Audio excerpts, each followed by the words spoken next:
Chapter 21. We had resolved not to go to London, but to cross the country to Portsmouth, and thence to embark for Havre. I preferred this plan principally because I dreaded to see again those places in which I had enjoyed a few moments of tranquillity with my beloved Clerval. I thought with horror of seeing again those persons whom we had been accustomed to visit together, and who might make inquiries concerning an event, the very remembrance of which made me again feel the pang I endured when I gazed on his lifeless form in the inn at Dash. As for my father, his desires and exertions were bounded to the again seeing me restored to health and peace of mind. His tenderness and attentions were unremitting, my grief and gloom was obstinate, but he would not despair. Sometimes he thought that I felt deeply the degradation of being obliged to answer a charge of murder, and he endeavored to prove to me the futility of pride. Alas! My father, said I, how little do you know me. Human beings, their feelings and passions, would indeed be degraded, if such a wretch as I felt pride. Justine, poor unhappy Justine, was as innocent as I, and she suffered the same charge, she died for it, and I am the cause of this, I murdered her. William, Justine, and Henry, they all died by my hands. My father had often, during my imprisonment, heard me make the same assertion. When I thus accused myself, he sometimes seemed to desire an explanation, and at others he appeared to consider it as caused by delirium, and that, during my illness, some idea of this kind had presented itself to my imagination, the remembrance of which I preserved in my convalescence. I avoided explanation, and maintained a continual silence concerning the wretch I had created.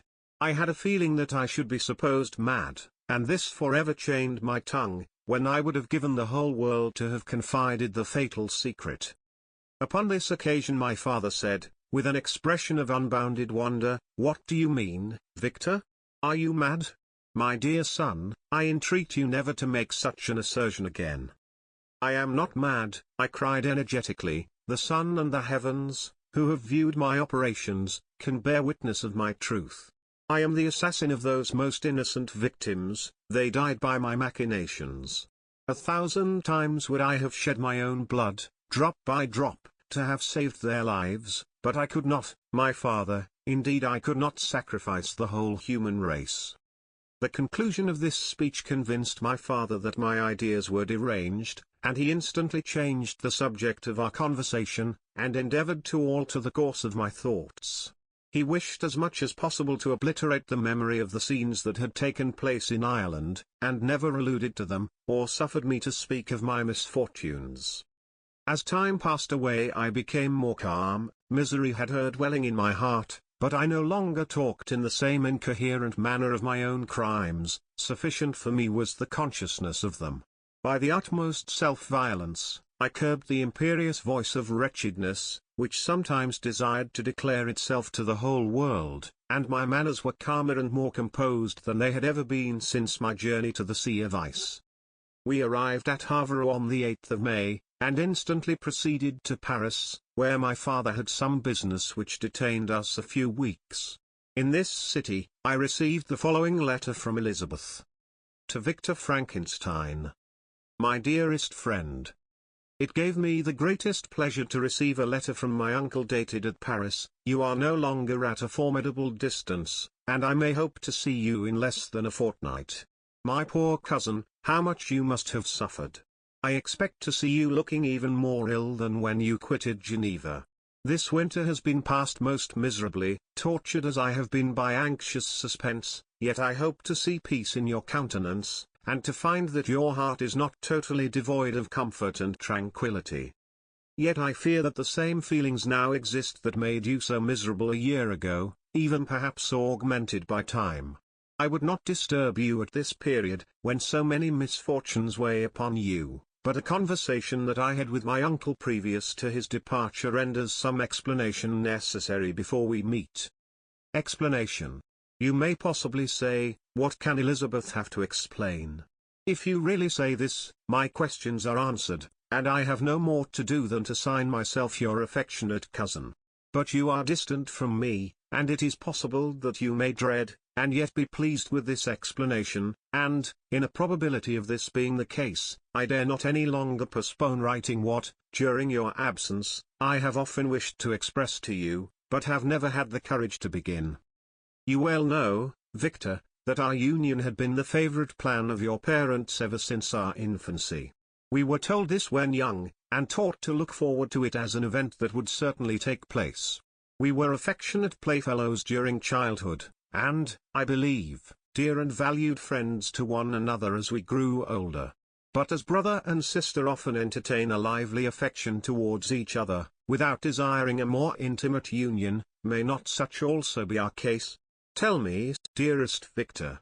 Answer me, I conjure you, by our mutual happiness, with simple truth, do you not love another? You have travelled, you have spent several years of your life at Ingolstadt, and I confess to you, my friend, that when I saw you last autumn so unhappy, flying to solitude, from the society of every creature, I could not help supposing that you might regret our connection, and believe yourself bound in honour to fulfil the wishes of your parents, although they opposed themselves to your inclinations. But this is false reasoning. I confess to you, my cousin, that I love you, and that in my airy dreams of futurity you have been my constant friend and companion. But it is your happiness I desire as well as my own, when I declare to you, that our marriage would render me eternally miserable, unless it were the dictate of your own free choice. Even now I weep to think, that, borne down as you are by the cruelest misfortunes, you may stifle, by the word honour, all hope of that love and happiness which would alone restore you to yourself. I, who have so interested an affection for you, may increase your miseries tenfold, by being an obstacle to your wishes.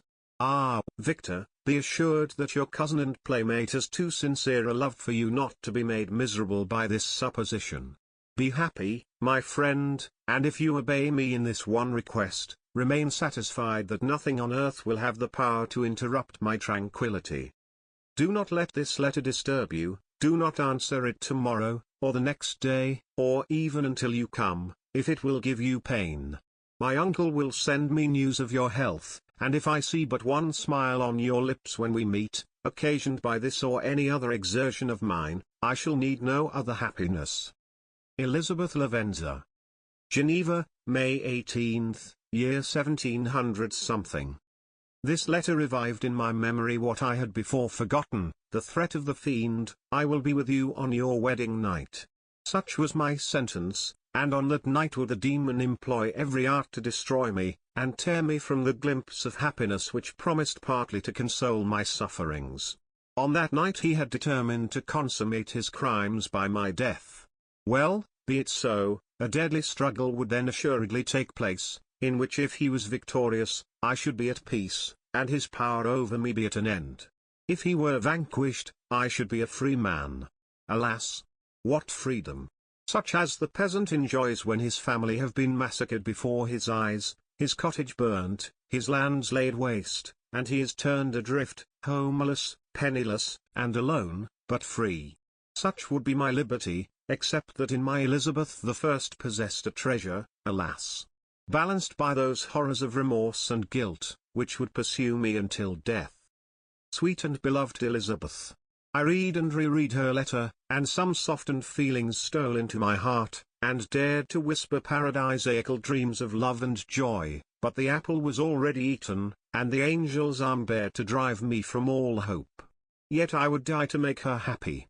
If the monster executed his threat, death was inevitable, yet, again, I considered whether my marriage would hasten my fate. My destruction might indeed arrive a few months sooner, but if my torturer should suspect that I postponed it, influenced by his menaces, he would surely find other, and perhaps more dreadful means of revenge.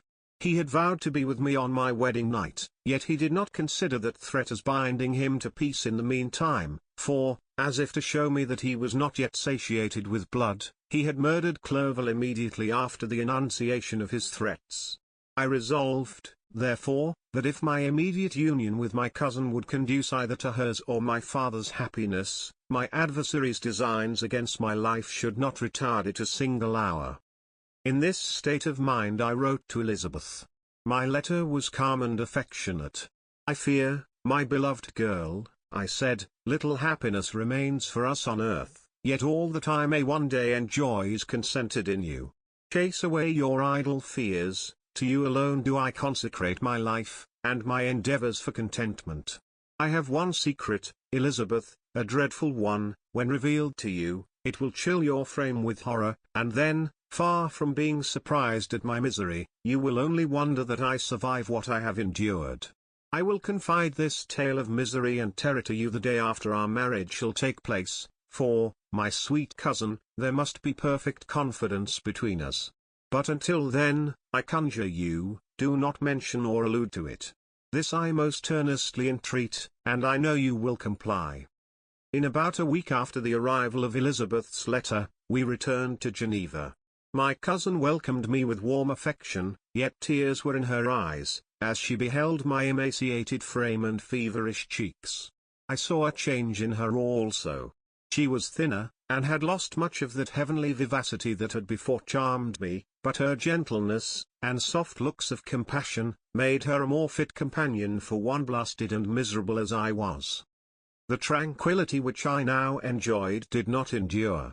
Memory brought madness with it, and when I thought on what had passed, a real insanity possessed me. Sometimes I was furious, and burnt with rage, sometimes low and despondent. I neither spoke or looked, but sat motionless, bewildered by the multitude of miseries that overcame me.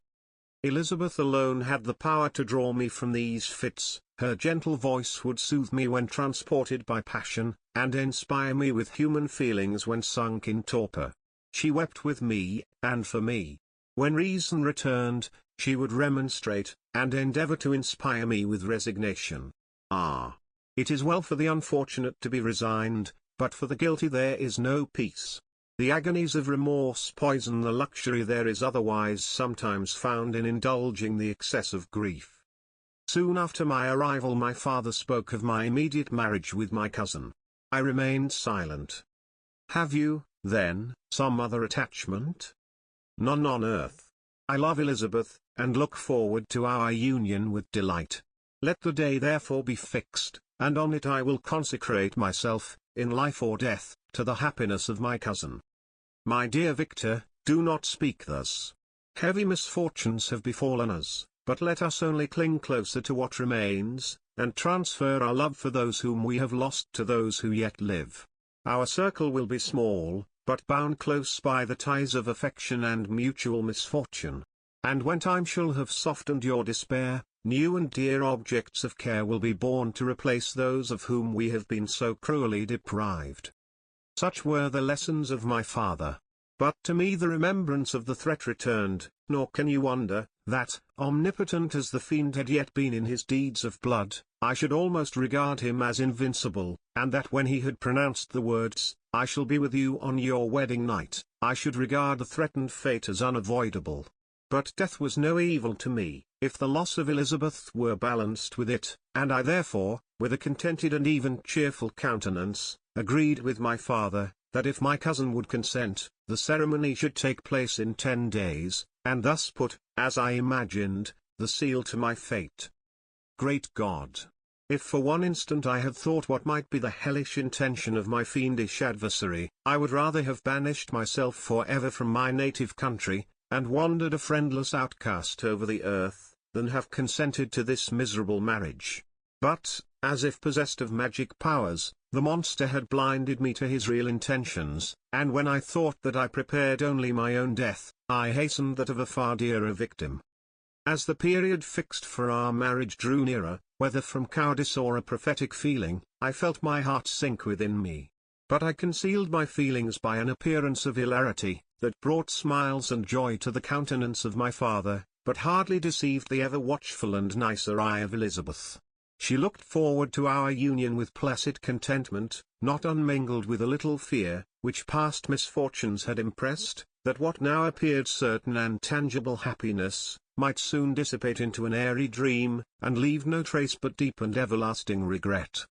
Preparations were made for the event, congratulatory visits were received, and all wore a smiling appearance. I shut up, as well as I could, in my own heart the anxiety that preyed there, and entered with seeming earnestness into the plans of my father, although they might only serve as the decorations of my tragedy. A house was purchased for us near Cologne, by which we should enjoy the pleasures of the country, and yet be so near Geneva as to see my father every day, who would still reside within the walls, for the benefit of Ernest, that he might follow his studies at the schools. In the meantime I took every precaution to defend my person, in case the fiend should openly attack me. I carried pistols and a dagger constantly about me, and was ever on the watch to prevent artifice, and by these means gained a greater degree of tranquillity. Indeed, as the period approached, the threat appeared more as a delusion, not to be regarded as worthy to disturb my peace, while the happiness I hoped for in my marriage wore a greater appearance of certainty, as the day fixed for its solemnization drew nearer, and I heard it continually spoken of as an occurrence which no accident could possibly prevent. Elizabeth seemed happy, my tranquil demeanor contributed greatly to calm her mind. But on the day that was to fulfill my wishes and my destiny, she was melancholy, and a presentiment of evil pervaded her, and perhaps also she thought of the dreadful secret, which I had promised to reveal to her the following day. My father was in the meantime overjoyed, and, in the bustle of preparation, only observed in the melancholy of his niece the diffidence of a bride. After the ceremony was performed, a large party assembled at my father's, but it was agreed that Elizabeth and I should pass the afternoon and night at Evian, and return to Cologne the next morning. As the day was fair, and the wind favourable, we resolved to go by water. Those were the last moments of my life during which I enjoyed the feeling of happiness. We passed rapidly along, the sun was hot, but we were sheltered from its rays by a kind of canopy, while we enjoyed the beauty of the scene, sometimes on one side of the lake, where we saw Mont Salève, the pleasant banks of Montélimar, and at a distance, surmounting all, the beautiful Mont Blanc, and the assemblage of snowy mountains that in vain endeavour to emulate her. Sometimes coasting the opposite banks, we saw the mighty Douro opposing its dark side to the ambition that would quit its native country, and an almost insurmountable barrier to the invader who should wish to enslave it. I took the hand of Elizabeth. "You are sorrowful, my love. Ah! If you knew what I have suffered, and what I may yet endure, you would endeavour to let me taste the quiet, and freedom from despair, that this one day at least permits me to enjoy." "Be happy, my dear Victor," replied Elizabeth, "there is, I hope, nothing to distress you, and be assured that if a lively joy is not painted in my face, my heart is contented. Something whispers to me not to depend too much on the prospect that is opened before us, but I will not listen to such a sinister voice. Observe how fast we move along, and how the clouds which sometimes obscure, and sometimes rise above the dome of Mont Blanc, render this scene of beauty still more interesting. Look also at the innumerable fish that are swimming in the clear waters, where we can distinguish every pebble that lies at the bottom. What a divine day! How happy and serene all nature appears!" Thus Elizabeth endeavoured to divert her thoughts and mine from all reflection upon melancholy subjects. But her temper was fluctuating, joy for a few instants shone in her eyes, but it continually gave place to distraction and reverie. The sun sunk lower in the heavens, we passed the river Drance, and observed its path through the chasms of the higher, and the glens of the lower hills. The Alps here come closer to the lake, and we approached the amphitheatre of mountains which forms its eastern boundary. The spire of Evian shone under the woods that surrounded it, and the range of mountain above mountain by which it was overhung. The wind, which had hitherto carried us along with amazing rapidity, sunk at sunset to a light breeze. The soft air just ruffled the water, and caused a pleasant motion among the trees as we approached the shore, from which it wafted the most delightful scent of flowers and hay. The sun sunk beneath the horizon as we landed, and as I touched the shore, I felt those cares and fears revive, which soon were to clasp me, and cling to me forever.